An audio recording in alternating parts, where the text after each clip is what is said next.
you are preparing for final exams, and so it's just you feel a little isolated right now. So you struggle with focus, you struggle with motivation, and you might be finding that you're not as productive as you used to be, even though it might be subjects that you enjoy, like mathematics.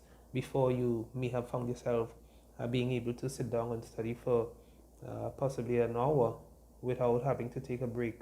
Now you find that your mind is straying, you're less focused. It might be in the English language or it's French that you're studying, and you really find that it's a bit of a challenge to keep your focus, keep motivated. Well, I have some tips or some strategies that you can use in order to break that feeling of isolation, break that feeling of there is no one else that is experiencing what I'm experiencing and I can't be motivated right now. So here are some tips. Now, these tips I borrowed from Thomas Frank and Endless Motivation. Those two um, YouTube stations, you can check them out. Really good information that can help you to have strategy when studying as well as to be motivated. There's some really good advice that is given both by Frank Thomas and in the YouTube on the YouTube station Endless Motivation. Now, one of the things that you can do it is to go for a walk. So just change your scenery, look at something different. You can go outside, maybe walk around your yard. If you have trees, you can look at a few trees.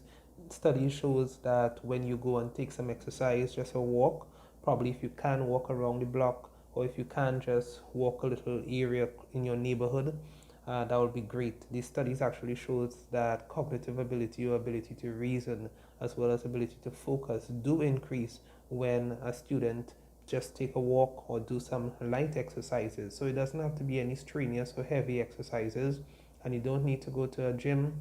I mean, if gyms are open in your area and it's safe to go and it is sanitized and so forth, you can make that decision. However, you don't need to go to a gym in order to get some exercise, light exercise. You can do some home workouts. You can check YouTube. There are some home workouts that you can do, some very short ones, 5 minutes, 10 minutes, that you can do in order to really just get your circulatory system working effectively, get some oxygen in your body, and help your brain a little bit.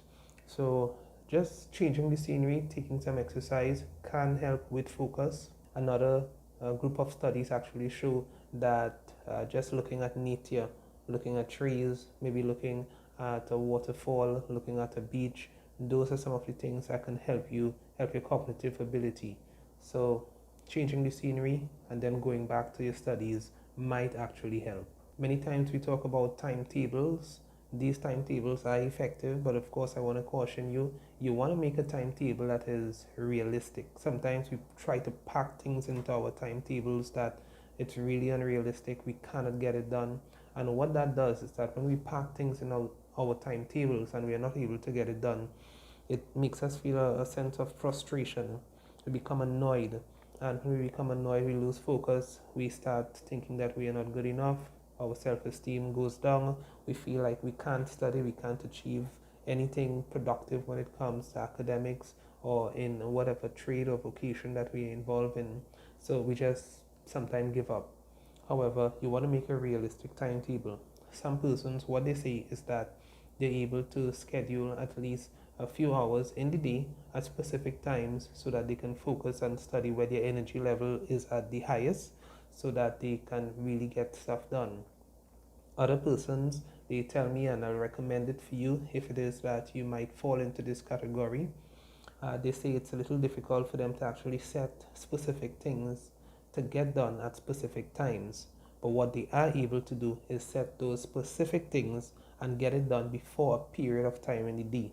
So they may tell themselves, okay, you know what, I have to get revision for mathematics completed. I have to do some revision on French or Spanish, and I want to get that done before 6 o'clock this evening. So they're able to think about the time limit that they have on themselves. That is, they need to get it done before 6 o'clock this evening, and they try during the course of the day to use snippets of time when they feel a sense of motivation, knowing that they have placed some restrictions on themselves. As it comes closer to 6 o'clock, it means that you really have to get some stuff done. And if over a period of time they're able to force themselves that way, what they found is that as they continue to actually get things done, they started to feel a sense of accomplishment, and they were able to actually study for longer periods of times, even starting earlier in the day, knowing full well that they have a restriction on themselves, and even having more time that they can do additional studies that they may not have planned to do, all because the restrictions they place on themselves, they realize that they have extra time now. So maybe that's a technique that you can use in terms of creating timetables to get stuff done. Another thing with writing down your information as to what you want to get done at specific times is that when you write it down, you put it next to you on a desk, or you stick it somewhere on your computer, or probably you have it recorded somewhere on your tablet where you can actually see it constantly. What that does is that it reminds you that you have to get this done. You have to work on this. You have to complete this task. These are the necessary steps in order that you have to take in order to complete this project that will be necessary for your final exams. So write things down and have it somewhere where you can easily refer to it, you can easily see it, maybe stick it up on the wall next to where you're studying, and it will be consistently or constantly in front of you. The third thing that I want to discuss with you has to do with trying to do one thing. Now, this is something I struggle with as well. Sometimes I want to achieve so many different things, and I just have it one after the next. I have to do this, I have to do that, I have to do the other, and I try to somehow do them all together. So you spread out all the information and you do piece of this, you do piece of that, you do piece of the other. Now there are some people who are able to do that. I wouldn't advise it, because I will tell you what happens.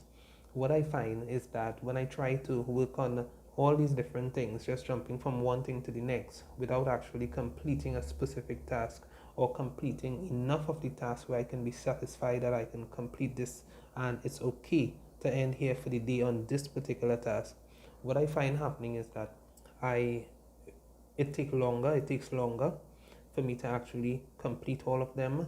I feel that I'm not going anywhere, it's not happening, and sometimes that affects my motivation as well. So my suggestion to you is to do one specific task at a time. So it's true, we spoke about timetable a little while ago. You may have your timetable. However, what you want to do is not try to work on maths, chemistry, and physics, just lay them off and just keep jumping from one to the next. But you want to complete the specific or the set target of what you wanted to do in maths. Then you move to your chemistry. You complete the set target or what you wanted to do in chemistry, and then you move on to physics or whatever else you have. But you don't want to be jumping back and forth, back and forth, back and forth. It can take really long for you to actually complete it. It may not even be completed within the day, and you will really feel like you got nothing done, which is maybe not necessarily true. You will have gotten some stuff done, but it's not focused. You may feel scattered. You may be feeling a little uncomfortable, like nothing is sticking in your mind, because you really didn't give enough time to focus on a specific target that you set out to achieve. And this in itself, according to the YouTube station Endless Motivation, they indicate that you will feel that you're not being motivated enough to even continue. So those are just 3 tips that I thought I'll offer you to help you to stay a little focused when it comes to preparing for your exams, and hopefully those will work. See you next time. Take care.